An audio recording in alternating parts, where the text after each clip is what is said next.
నమస్తే, welcome to power debate. నేను Brahmanaidu.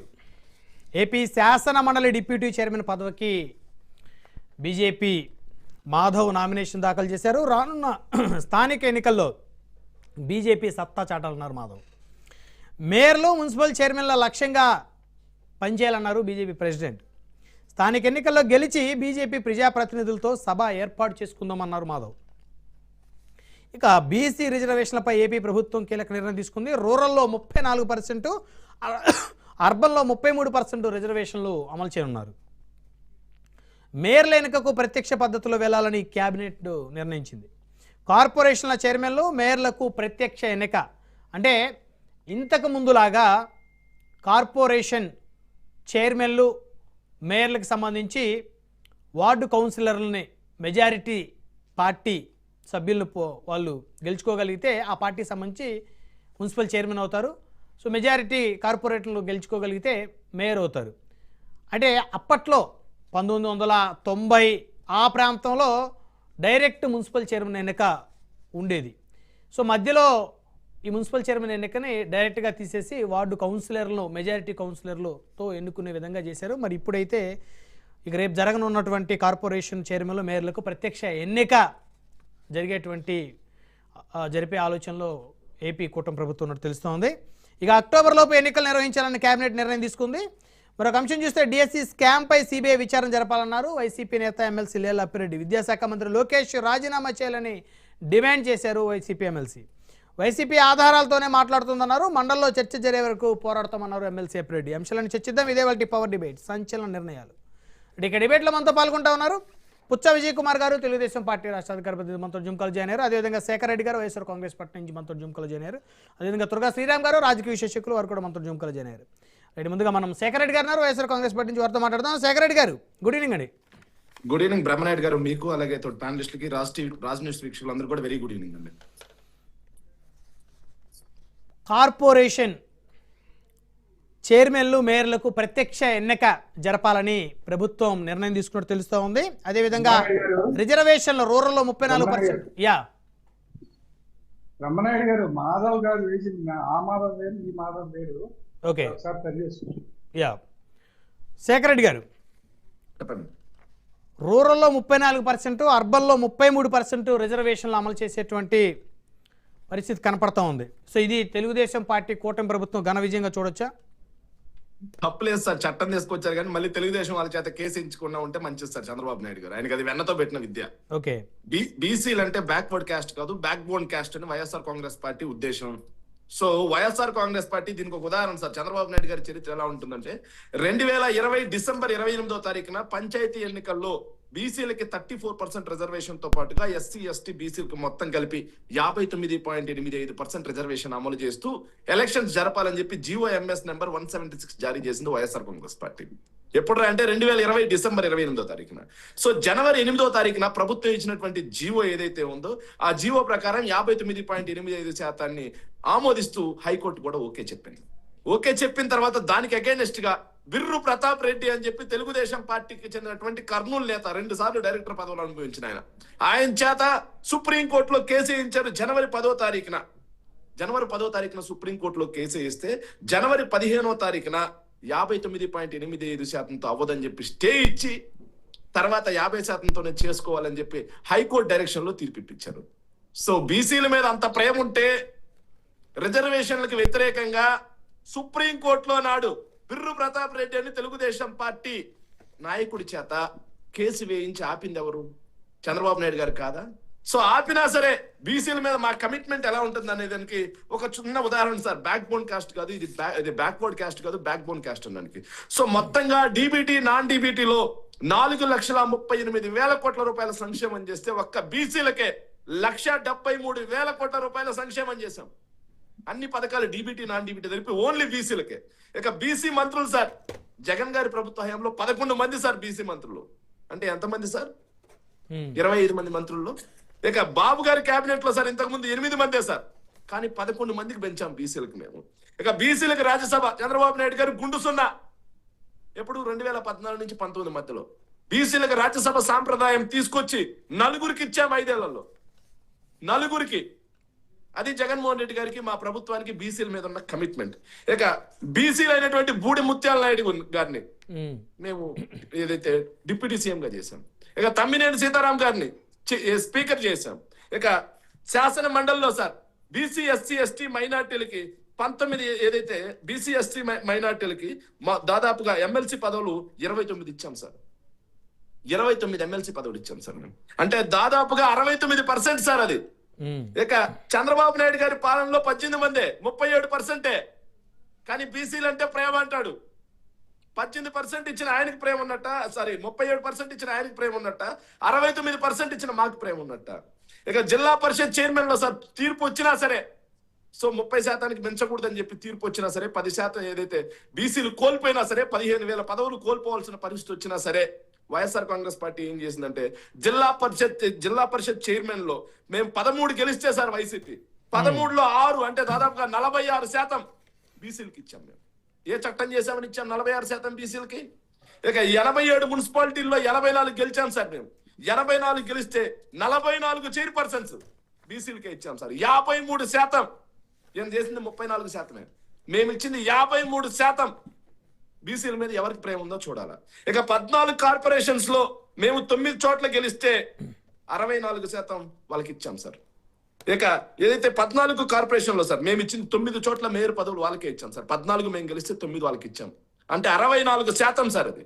So మేము చట్టం చేయకపోయినా, మేము చట్టం చేస్తే దాన్ని బిర్రు ప్రతాప్ రెడ్డి అని తెలుగుదేశం పార్టీకి చెందిన నాయకుడి చేత తెలుగుదేశం పార్టీ సుప్రీంకోర్టు దాకెళ్ళి దాన్ని ఆపేసినా సరే 35% చట్టం చేయాలన్నా బీసీలకు మంచి చేయాలనే ఉద్దేశం ఉంటే అని చెప్పి 40% నుంచి 64% వరకు జిల్లా పరిషత్ చైర్మన్లు, మేయర్లు, మున్సిపల్ కార్పొరేషన్లు, ఎమ్మెల్సీలు, రాజ్యసభలు ఇవన్నీ ఇచ్చినటువంటి ఘన చరిత్ర వైఎస్ఆర్ కాంగ్రెస్ పార్టీది. ఈ రోజు వచ్చి మళ్ళీ బీసీలకు మేము న్యాయం చేస్తున్నాం, బీసీలకు 35% ఇస్తున్నాం రిజర్వేషన్ అంటే, సో మాకు ఎవరు నమ్మాలి బీసీలు? మళ్ళీ మీ వాళ్ళ చేత ఎవరో చేత వెళ్ళి సుప్రీంకోర్టులో కేసు వేయించి దాన్ని వెనక్కి తీసుకోరని నమ్మకం ఏంది? మీ చరిత్ర అలాంటిదే. లేకపోతే బీసీల మీద ప్రేమ ఉంటే అడుగుతున్నారు. ఎవరో కేసు వేయకుండా సక్రమంగా అమలైతే బీసీలకి స్థానిక సంస్థల్లో రిజర్వేషన్లు, సో వారు కొన్ని ఎక్కువ స్థానాలు పోటీ చేసి రాజకీయంగా వారు కొంత అభివృద్ధి చెందితే సంతోషపడతారు లేదా YSR Congress party? Sir 100% sir. అందుకే కదా చట్టం చేయకున్నా, చట్టానికి వాళ్ళు మోకాలు అట్టినా సరే బీసీలకు బ్యాక్వర్డ్ కాదు, బ్యాక్ బోన్ అని చెప్పేసి మేము ఎమ్మెల్సీలో మేము ఇచ్చింది కానీ, అదేవిధంగా రాజ్యసభలో ఇచ్చింది కానీ, అదేవిధంగా డిప్యూటీ సీఎం పదవి కానీ, ఆ పక్కనే ఉన్నటువంటి స్పీకర్ పదవిని కానీ, దాంతో పాటుగా జిల్లా పరిషత్ చైర్మన్లు కానీ, మున్సిపల్ కార్పొరేషన్లు కానీ, వాటితో పాటుగా మేయర్ పదవులు కానీ, ఇవన్నీ 50 to 60% ఇచ్చాం సార్. చట్టం చేస్తే 35%. చట్టం లేకుండానే 64% మేము మేయర్ పదవులు ఇచ్చాం మేము. సో ఎవరికి చిత్తశుద్ధి ఉంది బీసీల పట్ల? పదవులు ఇచ్చారా? పవర్స్ ఇచ్చారా సార్? పదవులు ఉన్న వాళ్ళకి పవర్ లేవా? అంటే పవన్ కళ్యాణ్ గారికి పవర్ లేదని ఈ రోజు అందరికి power లేనట్టేనా?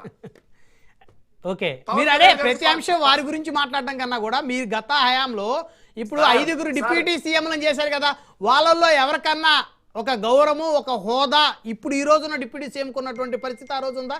Just simple comparison sir. గౌరవం, హోదా ఉన్నాయి కాబట్టే వాళ్ళు ప్రతి కేబినెట్ కు వచ్చారు, ప్రతి కార్యక్రమంలో పాల్గొన్నారు. గౌరవం, హోదా లేవేమో పాపం. పవన్ కళ్యాణ్ గారు వరుసగా 4వ కేబినెట్ కూడా కొట్టారు. హైదరాబాద్ లో ఈ రోజు పెళ్లికి వెళ్ళడానికి టైం ఉంది, కానీ రాష్ట్ర కేబినెట్ తీసుకున్నటువంటి నిర్ణయాలను ఆమోదపరచడానికి టైం లేదు. సో శాసనసభకు రావడానికి టైం లేదు. సో ఇంకో పక్క చూస్తే ఆ పక్కనే ఎవరైతే ఒక సినిమా డైరెక్టర్ యొక్క కుటుంబ సభ్యులు బాగున్నారా లేదా అని చెప్పి పక్కనే ఉన్న మణిపాల్ హాస్పిటల్కి వెళ్ళడానికి టైం ఉంది. ఈ పక్కన ఉన్నటువంటి కేబినెట్ మీటింగ్ రావడానికి టైం లేదు. అదే విధంగా మంగళగిరిలో ఆయన ఆఫీస్ లో చిన్న మీటింగ్ పెట్టుకోవడానికి టైం ఉంది. కానీ ఈ పక్కన వచ్చేసి కేబినెట్ మీటింగ్ రావడానికి టైం లేదు. సో ఇవన్నీ ఎందుకు లేవని అడుగుతా ఉన్నాం. వాటికి వాళ్ళు సమాధానం చెప్పాలి. చెప్పకుండా మమ్మల్ని అంటే ఎట్లండి? పవర్స్ ఉన్నాయా లేవా పదవులు అనిపించిన వాళ్ళకి తెలుసు. బీసీ, ఎస్సీ, ఎస్టీ మైనార్టీలకి 50% నామినేటెడ్ పదవుల్లో డైరెక్టర్ పదవులతో సహా ఇచ్చినటువంటి ఘన చరిత్ర వైఎస్ఆర్ కాంగ్రెస్ పార్టీది. నామినేటెడ్ పదవులే కాదు, కాంట్రాక్టుల్లో కూడా 50% బీసీ ఎస్సీ ఎస్టీ మైనార్టీలకి ఇచ్చినటువంటి ఘన చరిత్ర వైఎస్ఆర్ కాంగ్రెస్ పార్టీది. చంద్రబాబు నాయుడు గారి ప్రభుత్వం గతంలో ఎందుకు చేయలేకపోయింది అలా? ఎందుకు చేయలేకపోయింది? వాళ్ళకి బీసీలు అన్నా, ఎస్సీలు అన్నా, ఎస్టీలు అన్నా, మైనార్టీలు అన్నా ప్రేమ అని చెప్పుకుంటారు కదా. చంద్రబాబు నాయుడు గారు 14 సంవత్సరాలు ముఖ్యమంత్రిగా ఉన్నారు. బీసీలకు ఎందుకు చట్టం చేయలేకపోయారు? బీసీలకు ఎందుకు చట్టం చేయలేకపోయారు? సరే, చట్టం చేయలేకపోతే చేయలేకపోయారు. ఏ రోజైనా అమలు పరిచారా? అమలు పరిచింది మేము. అమలు పరిచేలా జీవో తీసుకొచ్చింది మేము. ఆ జీవోకి మోకాలెట్టింది మీరు. ఆ రోజు హైకోర్టుకి వెళ్ళి, సుప్రీంకోర్టుకి వెళ్ళి అడ్డుపడింది మీరు. ఈ రోజు కూడా ఏం జరుగుతుందంటే నేను చెప్తాను చూడండి సార్, చంద్రబాబు నాయుడు గారు నైజం ఎలా ఉంటుందంటే, ఈ రోజు కూడా వాళ్ళే చట్టం చేస్తారు, వాళ్ళే కోర్టుకెళ్ళి ఆపేస్తారు, వాళ్ళే తిరిగి వైఎస్ఆర్ కాంగ్రెస్ పార్టీ వాళ్ళు అడ్డుపడ్డారు అని చెప్పేసి గగ్గోలు పెట్టడానికి సిద్ధంగా ఉన్నారు. అది చంద్రబాబు నాయుడు గారి యొక్క ఆలోచన విధానం, చరిత్ర చెప్పింది కూడా అదే sir. Okay okay, one by one మాట్లాడదాం. మనతోటి తెలుగుదేశం పార్టీ నుంచి పుచ్చ విజయ్ కుమార్ గారు ఉన్నారు. విజయ్ కుమార్ గారు, గుడ్ ఈవినింగ్ అండి. బ్రహ్మనాయుడు గారు, గుడ్ ఈవినింగ్. బ్రహ్మనాయుడు గారు, 34% రూరల్లో, 33% అర్బన్లో బీసీలకు స్థానిక సంస్థల ఎన్నికల్లో రిజర్వేషన్లు రాబోతూ ఉన్నాయి. సో ఈ ఘనత కూటమి ప్రభుత్వానికి దక్కుతుందని అనుకోవాలా? ఇప్పుడు శేఖర్ రెడ్డి గారు చెప్పినట్టు ఎవరో ఒకళ్ళు మళ్ళీ కేసీఎస్ కోర్టులో ఆపేస్తారని. బ్రహ్మనాయుడు గారు, గుడ్ ఈవినింగ్. ప్యానెల్లో ఉన్న సభ్యులకి, రాజ్ న్యూస్ చూస్తున్న ప్రేక్షకులందరూ కూడా నమస్కారం. మీకు ఒకటే చెప్పాలి, ఇప్పుడు 44 సంవత్సరాల చరిత్ర తెలుగుదేశం పార్టీ. ఈ పార్టీయే బీసీ ఎస్సీ ఎస్టీల పార్టీ. వీళ్ళు నినకాక మొన్న ఏదో పార్టీ పెట్టుకొని ఈరోజు బీసీల కోసం మాట్లాడడం అంటే హాస్యాస్పదంగా ఉంది. ఇందాక ఒక పాయింట్ అడిగారు మీరు, పదవులు ఇచ్చారో పవర్స్ ఉన్నాయా అని. ఇందాక మా సోదరుడు బోడు ముత్యాల నాయుడు మా జిల్లాలోనే ఉన్నటువంటి డిప్యూటీ సీఎంగా పనిచేశాడు. మరి పవర్ ఇచ్చారా అంటే బోడు ముత్యాల నాయుడు తెలుసు పవర్ ఉందో లేదో, ఎందుకంటే మా చుట్టుపక్కల ప్రాంతంలో ఉన్నటువంటి వ్యక్తే కాబట్టి. ఈరోజు బీసీల కోసం ఏదో వాళ్ళ మీద ప్రేమ పుట్టుకొచ్చినట్లు మాట్లాడేస్తా ఉంది వైసీపీ.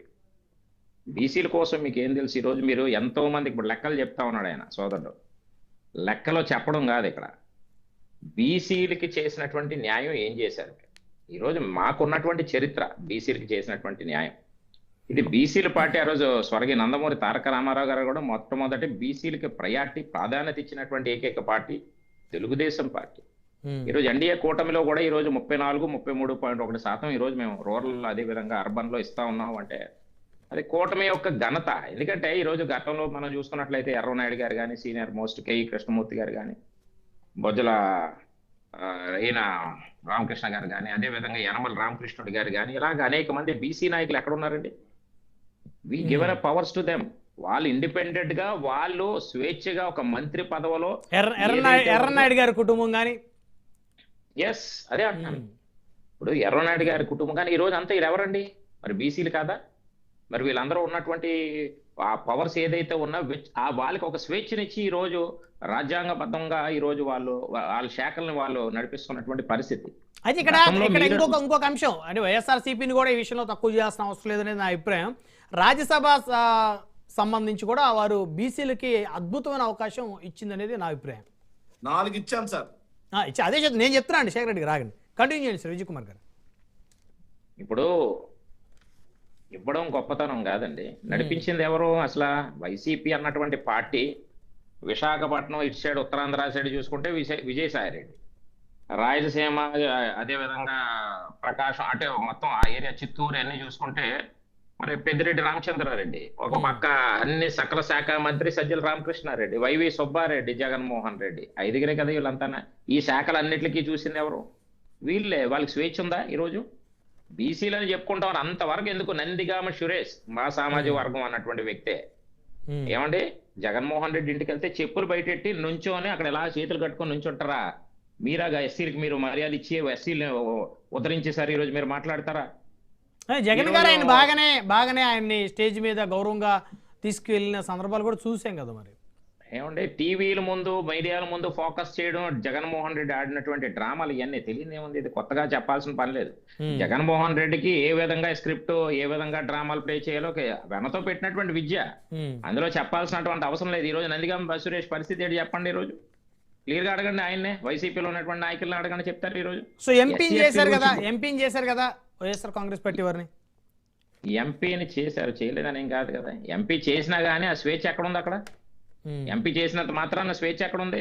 ఓకే పైన ఉన్నటువంటి సకల శాఖ మంత్రులు, అదే విధంగా ఉన్నటువంటి 5 ఆర్ఆర్ఆర్ఆర్ ఉన్నటువంటి వాళ్ళే కదా దీన్ని మొత్తం అంతా నడిపించినటువంటి పరిస్థితి రాష్ట్రాన్ని. ఎవరికి స్వేచ్ఛ ఇచ్చారు, ఎవరికి ఇది ఇచ్చారు? ఈ రోజు బీసీ సంక్షేమాన్ని మేము పెట్టాం, బీసీ కార్పొరేషన్లు మేము పెట్టాం. కార్పొరేషన్ నిధులు మీరు ఏమైనా ఇచ్చారా చెప్పండి? మొత్తం నిర్వీర్యం చేసి పారేసినటువంటి పరిస్థితి. ఎన్ని కార్పొరేషన్లు మీరు నిర్వీర్యం చేశారు చెప్పండి? బీసీలకు మీరు మాట్లాడతారా బీసీల కోసం? ఈ రోజు బీసీల కోసం మాట్లాడాలి అంటే అది నైతిక హక్కు మీకు లేదు. ఎందుకంటే బీసీలని ఖచ్చితంగా ఈ రోజు ఒక ప్రాధాన్యత ఇచ్చినటువంటి ఏకైక పార్టీ తెలుగుదేశం పార్టీ. ఈరోజు కూటమి ప్రభుత్వం కూడా వాళ్ళకి ఒక మంచి సముచిత స్థానం ఇచ్చి వాళ్ళ ముందుకు నడిపిస్తున్నటువంటి పరిస్థితి ఈ రోజు క్లియర్ గా మనం చూస్తా ఉన్నాం. ఈరోజు చంద్రబాబు నాయుడు గారు ఏదో కేసు వేయిస్తారు అంటే మరి ఈయనకి తెలుసు మరి ఆ ఎల్లయ్య పుల్లయ్య ఎవరో మరి. అంటే కేసు వేయించుకొని ఆపుకోవాల్సినటువంటి అవసరం కూటమి ప్రభుత్వానికి లేదు, నాయకుడు చంద్రబాబు నాయుడు గారికి కూడా లేదు. ఓకే, 1 by 1 మాట్లాడదాం సార్. మనతో త్వరగా శ్రీరామ్ గారు ఉన్నారు. శ్రీరామ్ గారు, గుడ్ ఈవినింగ్ సార్.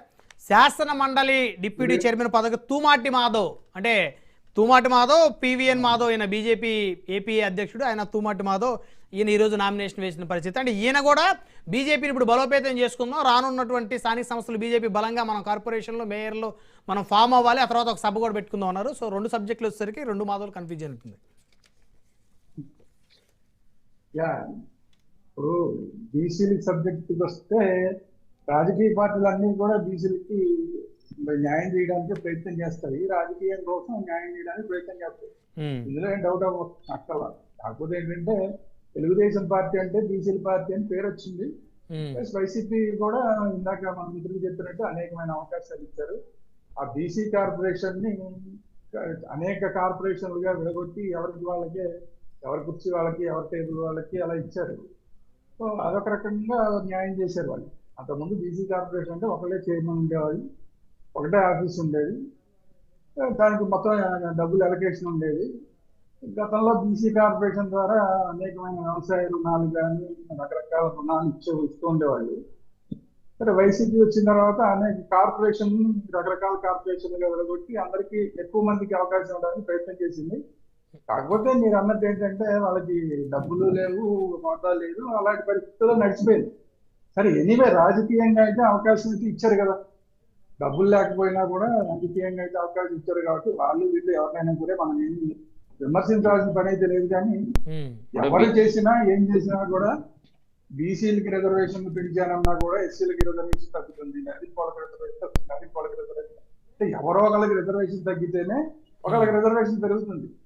ఇది క్లియర్ గా అందరికి అర్థం అవ్వాల్సిన విషయం. ఎవరైనా సరే 50% దాటి ఇవ్వలేరు. ఆ 50% లోపే ఎన్ని అవకాశాలను ఉపయోగించుకోవచ్చు, లేదంటే రాజకీయంగా ఎన్ని డ్రామాలని మనం ఎలాగైనా మాట్లాడుకోవచ్చు. అవకాశాలు ఉపయోగించుకోవడం వల్ల రాజకీయ డ్రామాలు ఆడటమా ఏదైనా కూడా మొత్తానికి చేయవచ్చు, ఏది అయినా చేయొచ్చు. కానీ ఏ సర్కస్ చేసినా ఆ 50% లోపే చేయాలి. ఏదో ఒకరికి మేము బాగా ఇచ్చేసామని గొప్పగా చెప్పుకుంటే ఇంకొకరికి నష్టం చేస్తున్నారు అనేది. సార్, ఇప్పుడు వాస్తవాలు మాట్లాడాలి. ఇప్పుడు బీసీ కుర్చీలు ఇచ్చేస్తే సరిపోదు కదా, అందులో డబ్బులు ఉండాలి కదా. డబ్బులు లేవని మీరే ఒప్పుకున్నారు. ఎవరికి న్యాయం చేశారా? కార్పొరేషన్ నిధులు ఇచ్చారా చెప్పండి? అన్ని కార్పొరేషన్లు కూడా దాన్ని దుర్వినియోగం చేశారే తప్ప ఒక్కటి కూడా కార్పొరేషన్ నిధులు ఎవరికి కూడా. విజయ్ కుమార్ గారు, ఇప్పుడు ఈ ప్రభుత్వం వచ్చాక ఏ కుల కార్పొరేషన్ కి నిధులు ఇచ్చారు? ఎవరు సాటిస్ఫై అయ్యారు? బ్రహ్మనాయుడు గారు, ఇప్పుడు ఏదైతే ఇచ్చినటువంటి మాకు వెలమ కార్పొరేషన్ కానీ, గవర్ కార్పొరేషన్ కానీ, ఎస్సీ కార్పొరేషన్ కానీ, బీసీ కార్పొరేషన్ కానీ వాళ్ళకి ఇవ్వాల్సిన కేటాయించేటటువంటి నిధులు కేటాయిస్తానే ఉన్నాం. ఈ రోజు మేము మళ్ళీ మాట్లాడదు. శ్రీరామ్ గారు కంటిన్యూ చేయండి సార్. ఇప్పుడు ఇస్తామంటున్నారు కానీ గతంలో ఇచ్చినట్టు ఇప్పుడు ఈ తెలుగుదేశం ప్రభుత్వంలో కూడా అంతగా గతంలో బీసీ కార్పొరేషన్ ఉన్న నిధులు ఇప్పుడు కనిపించట్లేదు. ఇది వాస్తవం. వైసీపీ ఎప్పుడు అసలే కనిపించలేదు, అది కూడా వాస్తవం. మనం ఏదంటే అది మాట్లాడాలి. మనకేమి ఒకళ్ళు ఎక్కువ ఒకళ్ళు తక్కువ ఏం కాదు. ఒకప్పుడు ఇచ్చేవాళ్ళు బీసీ కార్పొరేషన్ లో, ఒకప్పుడు తెలుగుదేశం గవర్నమెంట్ ఉన్నప్పుడు, లేదంటే అంతకుముందు రాజశేఖర రెడ్డి గారు ఉన్న ఆ బీసీ కార్పొరేషన్ మంచిగా నిధులు ఇవ్వడం అనేది అప్పుడు జరిగింది. కానీ ఈ రెండు గత ప్రభుత్వం కానీ ఇప్పుడు ఈ ప్రభుత్వం కానీ, గత ప్రభుత్వంలో అయితే అసలే బాగా తగ్గిపోయినాయి. ఈ ప్రభుత్వంలో కూడా ఇప్పుడు ఉన్నవన్నీ కూడా రకరకాలుగా వాడేస్తున్నారు. కాబట్టి ఎవరికి ఇవ్వడానికి నిధులు లేవు. అప్పుడున్న ఇదే పరిస్థితి. జగన్మోహన్ రెడ్డి గారికి ఆ బటన్ నొక్కే కార్యక్రమం ఉంది కాబట్టి దానివల్ల ఈ సపరేట్ గా ఇవ్వడానికి అవకాశం రాలా. ఇప్పుడు కూడా ఈ ప్రభుత్వంలో కూడా గతంలో జగన్మోహన్ రెడ్డి గారు ఇచ్చిన దానికన్నా కూడా మేము ఉచితాలు ఎక్కువ ఇస్తాం, ఆ పథకాలు ఎక్కువ ఇస్తాం, ఈ పథకాలు ఎక్కువ ఇస్తాం, అమౌంట్లు పెంచాం, ఇవన్నీ చెప్పారు. కాబట్టి ఇప్పుడు బీసీ కార్పొరేషన్లకు వచ్చేసరికి నిధులు ఇవ్వడానికి డబ్బులు ఉండకపోవచ్చు. ఓవరాల్ గా ఏ తర్వాత జరుగుతుంది ఏంటంటే రాజకీయం జరుగుతుంది తప్ప ప్రాక్టికాలిటీలో గతం మీద ఈ రోజు దళితులకు కానీ ఎస్సీలకు కానీ ఎస్టీలకు కానీ బీసీలకు కానీ ఇంకా ఏ కార్పొరేషన్ అనేది తీసుకోండి, ఈయన బ్రాహ్మణ కార్పొరేషన్ దగ్గర నుంచి ఈ కార్పొరేషన్ అన్నిటికీ కూడా నిధులు తగ్గిపోయినాయి. ఇది వాస్తవం. సరే, రిజర్వేషన్ విషయానికి వస్తే రిజర్వేషన్ ఇచ్చేందుకు అందరూ ప్రయత్నం చేస్తున్నారు. అదే చెప్తున్నా, ఎవరికి వేసినా కూడా 50% లోపే కాబట్టి ఏదో ఒకళ్ళు ఎక్కువ ఇచ్చారు ఒకళ్ళు తక్కువ ఇచ్చారు ఇవన్నీ మాట్లాడుకున్నా కూడా ఆ రోజు మాట్లాడుకోవడానికి బాగుంటాయి తప్ప ఇంకొకళ్ళు ఎవరన్నా వచ్చి వ్యతిరేకించారనుకోండి, మా ఎలా తగ్గిస్తారు ఇంకోళ్ళు ఎవరైనా వ్యతిరేకించారనుకోండి, ఇది ఏది అమలు అవ్వదు. సో ఓవరాల్ ఇది జరుగుతుంది. ఇంకా మీరు మాధవ్ గారి విషయం మాట్లాడారు, మాధవ్ గారు విషయం మాట్లాడితే సరే, ఆయన ప్రయత్నం ఆయన చేస్తున్నాడు. భారతీయ జనతా పార్టీని ఏదో కొంచెం తీసుకురావాలని ప్రయత్నం చేస్తున్నాడు కానీ ఆయనకి అవకాశాలు అక్కడ కనిపించట్లా. ఎందుకంటే ఆల్రెడీ ఎలాంటి అలొకేషన్ జరుగుతుంది అంటే రేపు రాబోయే ఎన్నికల్లో ఏ పర్సెంటేజ్ లో ఉండొచ్చు అనేది చూసాయిగా మనకి నారా లోకేష్ గారు చెప్పేశాడు కదా. 85, 15 ఇంకా 85, 10, జనసేనకు 15, బీజేపీకి 5, 80% టీడీపీకి. అంటే ఒక ప్రధాన పత్రికలో వచ్చింది. ఎనీవే ఏదో సుమారుగా పోనీ అటు ఇటుగా బేరం ఆడిన తర్వాత అటు ఇటుగా సరే, బాగా అయితే ఈ 15, 20 అయింది, ఆ 5, 7, 8 అవుతుంది బాగా అయితే. అంతే. ఆ 5% లో వీళ్ళు ఎంత సాధించేదండి. మొత్తం మాధవ్ గారు ఏం చెప్తున్నాడు, ప్రతి ఊళ్ళోనూ మన వాళ్ళు ఉండాలని చెప్తున్నాడు. ఎక్కడ అవుతుంది? ప్రతి ఊళ్ళో ఉండాలి. లేదంటే మన కాదు, జనసేనకే లేదు ప్రతి ఊర్లో, బీజేపీకి ఎట్లా ఉంటుంది అసలు? ఏం సాధ్యం అవుతుంది? పైగా మేయర్లు అంటున్నాడు ఆయన. మేయర్లు, కార్పొరేషన్ చైర్మన్లు అన్ని మనం ఆ టార్గెట్ కి వెళ్ళాలంటాడు. ఎక్కువ ఆశలు ఎక్కువ పెట్టుకున్నారు. ఉత్సాహపరచడానికి బాగుంటాయి కానీ ప్రాక్టికాలిటీలో ఇవన్నీ ఏది సాధ్యం కాదు. రైట్, ఫైనల్ గా ఒక అంశం మీద కంక్లూజన్ ఇవ్వండి శ్రీరామ్ గారు. డైరెక్ట్ ఎన్నిక మున్సిపల్ చైర్మన్లకి, మేయర్లకి. సో అంటే పవర్ఫుల్ మున్సిపల్ చైర్మన్ని, పవర్ఫుల్ మేయర్ని మనం చూడగలుగుతాం. ఎందుకంటే ఇప్పటివరకు ఎమ్మెల్యేల చేతిలో పావులుగానో లేకపోతే పార్టీల దగ్గర పైరవీలు చేసే వాళ్ళు కార్పొరేటర్గా గెలిచి మేయర్ అవుతున్నారు, మున్సిపల్ కౌన్సిలర్ గెలిచి మున్సిపల్ చైర్మన్ అవుతారు. ఈక్వల్ టు ఎమ్మెల్యే ఈరోజు ఒక మున్సిపల్ చైర్మన్ డైరెక్ట్ ఎన్నిక అంటే, సో అంటే ఇది కాస్త శుభ పరిణామం అనుకోవచ్చా సార్ కొత్త ఇప్పుడు పాలిటిక్స్లో? రెండు రకాల దీంట్లో మామూలుగా ఎవరైతే ఎలిజిబుల్ క్యాండిడేట్లు ఉన్నారో వాళ్ళకి రిజర్వేషన్లు వీటన్నిటితో సంబంధం లేకుండా, అంటే బీసీకి ఇవ్వాలా ఇంకోటికి ఇవ్వాలి ఇదంతా సంబంధం లేకుండా డైరెక్ట్ ఎలక్షన్ పెట్టినప్పుడు ఎవరినైనా మనం తీసుకోవచ్చు. ఎలిజిబుల్ క్యాండిడేట్లు అందరూ కూడా ఎవరైతే పరిపాలన చేయగలిగిన దమ్మున్న క్యాండిడేట్లు ఉంటారో అలాంటి వాళ్ళు మేయర్లు, కార్పొరేషన్ చైర్మన్లు ఇవన్నీ అవుతారు. మన మున్సిపాలిటీ చైర్మన్లు ఇవన్నీ అవుతారు. ఇది అడ్వాంటేజ్. బలమైన నాయకులు వస్తారు, బాగా పరిపాలన చేయగలిగిన నాయకులు వస్తారు. ఇది advantage. But at the same time ఈ డైరెక్ట్ ఎలక్షన్ వల్ల మిగతా వాళ్ళందరూ వేరే రకంగా వస్తారు కాబట్టి వాళ్ళు రకరకాల పార్టీలు వాళ్ళు వస్తారు. ఇప్పుడు సపోజ్ తెలుగుదేశం పార్టీ చైర్మన్ గెలిచాడు అనుకోండి, డైరెక్ట్ ఎలక్షన్ లో వచ్చిన వాళ్ళందరూ వైసీపీ వాళ్ళు వచ్చారనుకోండి కౌన్సిలర్లు, ఏంటి పరిస్థితి? ఇతని మాట చెల్లుబాటు కాదు. అట్లా ఏ మేయర్లైనా అంతే. మేయర్ ఒక వైసీపీ ఆయన మేయర్ అయ్యారు అనుకోండి, అక్కడంతా కార్పొరేటర్లు అందరూ కూడా తెలుగుదేశం వాళ్ళు, జనసేన వాళ్ళు, మిగతా వాళ్ళు వచ్చారనుకోండి, ఇతని మాట చెల్లుబాటు కాదు.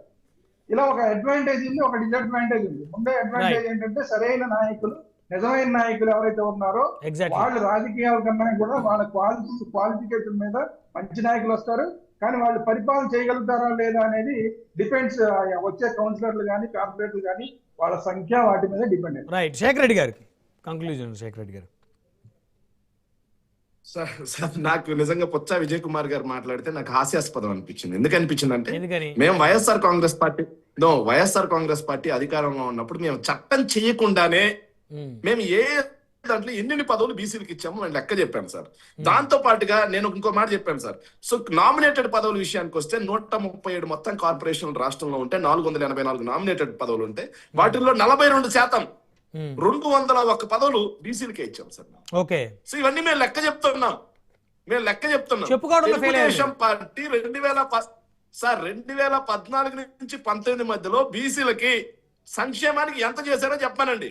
అట్ ది సేమ్ టైం బీసీలకి రాజ్యాధికారం దిశగా ఎన్ని రాజ్యసభ పదవులు ఇచ్చారు, ఎన్ని నామినేటెడ్ పదవులు ఇచ్చారు చెప్పానండి. 5 ఏళ్ళ అధికారంలో ఉన్నారు కదా, మళ్ళీ ఇప్పుడు 2 సంవత్సరాల అధికారం అయింది వచ్చి బీసీ కార్పొరేషన్ ద్వారా వీళ్ళు ఎన్ని నిధులు కేటాయించారు, ఎక్కడెక్కడ కేటాయించడం కాదు సార్, కేటాయించడం ఎంతైనా కేటాయిస్తారు, ఎన్ని నిధులు ఖర్చు చేశారు, పాయింట్ నెంబర్ 1. దాంతో పాటుగా ఈ బీసీ కార్పొరేషన్స్ లో బీసీ కార్పొరేషన్ కాకుండా మొత్తం వీళ్ళు ఇచ్చినటువంటి కార్పొరేషన్ పదవుల్లో 137 కార్పొరేషన్లు ఉన్నాయి సార్. ఈ 137 కార్పొరేషన్ లో ఎంతమంది బీసీలకి చైర్పర్సన్ ఇచ్చారు, Right. ఎంతమంది బీసీలని డైరెక్టర్లుగా పెట్టారు, ఎంతమంది బీసీలకి 34% ఆర్ 50% పద్ధతిలో నామినేషన్ పద్ధతిలో కాంట్రాక్టులు కట్టబెట్టారు. ఓలా లెక్క చెప్పమనండి. ఊరికే మేము బీసీలకు అది చేసాం ఇది చేసామంటే నందిగాం సురేష్ గారి స్థానం ఏంటో పార్టీలో మాకు తెలుసు, నందిగాం Okay. సురేష్ గారికి బాగా తెలుసు. మీకు తెలియకపోతే మేమేం చేయాలి? నందిగాం సురేష్ గారు ప్రతిరోజు జగన్ గారితోనే ఉంటున్నారు, అవును అవును రైట్. ప్రతిరోజు జగన్ గారితోనే ఉంటున్నారు. సమయం తక్కువ ఉంది. విజయ్ సో కుమార్ మీకు గారు తెలియకపోతే మేమేం చెబుతాం? కాబట్టి నేను అడుగుతున్నాను సార్, ఊరికే వేగ్గా ఇప్పుడు వాళ్ళు అధికారంలో ఉన్నారు సార్, ప్రతిపక్షం కాదు వాళ్ళు. మేము ప్రతిపక్షమే బాధ్యతగా లెక్కలు మాట్లాడుతున్నాం సార్, ఆరోపణలు చేయట్లా, లెక్కలు చూపిస్తున్నాం. వాళ్ళు అధికార పక్షంలో ఉన్నారు, బాధ్యతగా మేము ఇది చేశామని చెప్పేసి డాక్యుమెంటల్ ఎవిడెన్స్ గా లెక్కలతో చెబితే చూసే వాళ్ళకి రైట్. బాగుంటుంది. శేఖర్ రెడ్డి గారు సమయం తక్కువ ఉంది. దయచేసి సహకరించండి. విజయ్ కుమార్ గారు రెస్పాండ్ అవ్వండి. కుమార్ గారికి కూడా గౌరవం పెరుగుతుంది. పుచ్చ విజయ్ కుమార్ గారు రెస్పాండ్ అవ్వండి. నోటుకు వచ్చినట్టు మాట్లాడతామంటే రెస్పాండ్ అవ్వండి. జనం నవ్వుకుంటారు. ఓకే విజయ్ కుమార్ గారు వన్ వర్డ్ కంక్లూజన్. బ్రహ్మనాయుడు గారు, ఇప్పుడు మేము ఏమి చేసాం అనేది ఇప్పుడు వీళ్ళకి లెక్కలు చెప్పాల్సినంత అవసరం మాకు లేదు. ఎందుకు అంటే నాకు అవసరం లేకపోతే ఎందుకు వచ్చారు debate? అవసరం లేకపోతే debate కి రాకూడదు. శేఖర్ రెడ్డి గారు No, no, no, sir. ఇది చాలా తప్పు. బాధ్యత రాహిత్యమైన ఇప్పుడు statement. మీ నాయకుడి దగ్గర నుంచి మీరు మాట్లాడే బాధ్యత అన్ని రాహిత్యమైన statement. అబద్ధాలతోనే మీ పార్టీ అంతా అబద్ధాలు ఎలా ఇదైంది. అవుతాయి? 5 సంవత్సరాల కాలంలో మీరు ఇంకా చేసింది ఒరగబెట్టింది పచ్చి ఏంటి అబద్ధాలు అంటే అసలు సాక్షిగా ఏం చేశారో మాట్లాడారు. తెలుసు. అంతేగాని ఈ ఎందుకు? రోజు మీరు బీసీల కోసం ఎందుకు? ఒరగబెట్టేసినట్టు లెక్క మాట్లాడుతూ చెప్పండి ఉన్నారు. అయ్యా అంటే అబద్ధాలని మళ్ళీ ఈ రోజు ఆవ్యాసానికి మీరు వస్తారు. మాట్లాడుతూ ఉన్నారు. ఈ రోజు బీసీల కోసం వస్తారు. మాట్లాడేది ఓకే శేఖర్ రెడ్డి గారు ఒక నిమిషం వద్దు. సార్ కంక్లూజన్ ఇవ్వండి సార్. బీసీల విజయ్ కుమార్ కోసం గారు మాట్లాడే అర్హత మీకు ఉందా? దయచేసి. సో ఈరోజు ఏం బీసీల చేశారో కోసం చెప్పుకోవడానికి మాట్లాడే అర్హత లేనటువంటి మంచి పార్టీ పేరు మీరు ఈ రోజు మీరు చెప్పుకోవడానికి మాట్లాడతారు. ఒక మంచి ఈ రోజు పేరు లేక మళ్ళీ అసెంబ్లీలో కూడా మళ్ళీ ఈ రోజు అదే ఏదైతే మీరు బీసీ అధికారంలో సంక్షేమ ఉన్నారు, శాఖ మంత్రి ప్రతిపక్షంలో రైట్, లేరు. శ్రీమతి రైట్. వనిత మీరు అధికారంలో ఉన్నారు, ప్రతిపక్షంలో మాట్లాడి లేరు. చెప్పినటువంటి అది పరిస్థితి మర్చిపోయినట్టు శేఖర్ రెడ్డి గారు ఈరోజు ఫాస్ట్ కొద్దు దయచేసి. సార్ వాళ్ళు అధికారంలో ఉన్నారు, అది మర్చిపోయి ఓకే ప్రతిపక్షం ఓకే అనుకుంటూనే ఓకే ఉన్నారు ఓకే వాళ్ళు. బీసీల కోసం ఏ పార్టీ ఎంత చేసినా మళ్ళీ ఇంకొక ప్రత్యేకమైనటువంటి చర్చలో మళ్ళీ చర్చిద్దాం. జగన్మోహన్ రెడ్డి గారు అంటే రైట్. ధన్యవాదాలు చర్చలో పాల్గొన్నందుకు పుచ్చ విజయ్ కుమార్ గారు, శేఖర్ రెడ్డి గారు, దుర్గా శ్రీరామ్ గారు, అందరికీ పేరు పేరు ధన్యవాదాలు. మరి ఇది వాళ్ళ పవర్ డిబేట్ చూస్తూనే ఉండండి రాజ్.